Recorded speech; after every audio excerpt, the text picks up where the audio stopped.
कृष्ण जन्माष्टमी हिंदुओं का एक प्रमुख त्योहार है जो हर साल भाद्रपद कृष्ण पक्ष की अष्टमी को मनाया जाता है। इस बार यह त्योहार 26 अगस्त दिन सोमवार को मनाया जा रहा है। इस दिन लोग आधी रात में 12 बजे भगवान श्री कृष्ण के बाल रूप की पूजा करते हैं, लेकिन कोई भी व्रत पूजन कथा के बिना अधूरा माना जाता है। इसलिए कृष्ण जन्माष्टमी वाले दिन भगवान कृष्ण के जन्म की कथा जरूर सुननी चाहिए। कृष्ण जन्म की पौराणिक कथा इस प्रकार है।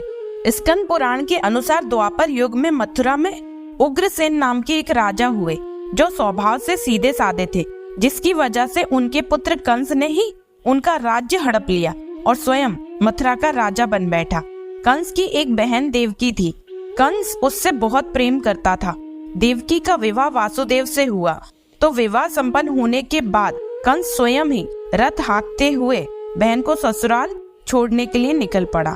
जब वह अपनी बहन को छोड़ने के लिए जा रहा था, तभी एक आकाशवाणी हुई कि जिस बहन को तू इतने प्रेम से विदा करने स्वयं ही जा रहा है, उसी की 8वीं संतान तेरा संहार करेगी। यह सुनते ही कंस क्रोधित हो गया और देवकी और वासुदेव को मारने के लिए आगे बढ़ा। तभी वासुदेव जी ने कहा कि वह देवकी को कोई नुकसान न पहुंचाए।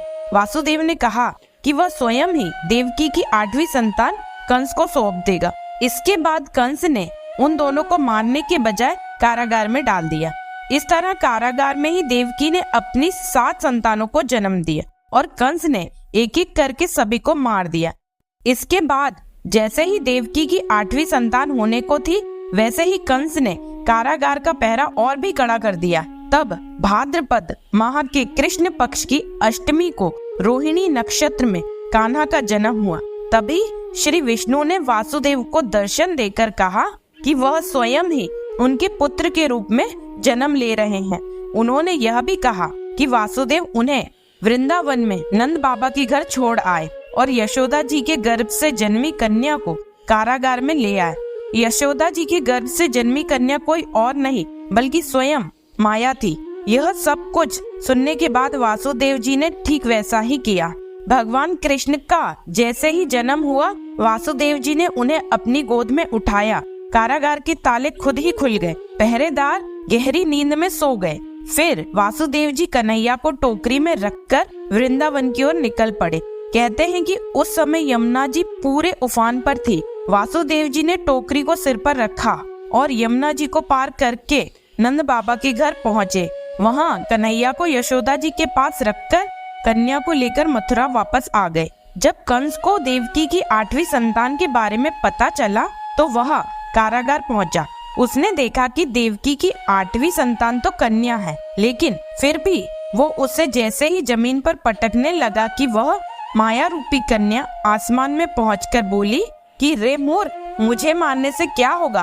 तेरा काल तो पहले ही वृंदावन पहुंच चुका है और वह जल्द ही तेरा अंत करेगा। इसके बाद कंस ने वृंदावन में जन्मे सभी नवजातों का पता लगाया। जब उसे यशोदा के लाला का पता चला तो उसने उसे मारने के लिए कई प्रयास किए, लेकिन कोई भी उस बालक का बाल भी बांका नहीं कर पाया। फिर श्री कृष्ण ने युवावस्था में कंस का अंत किया।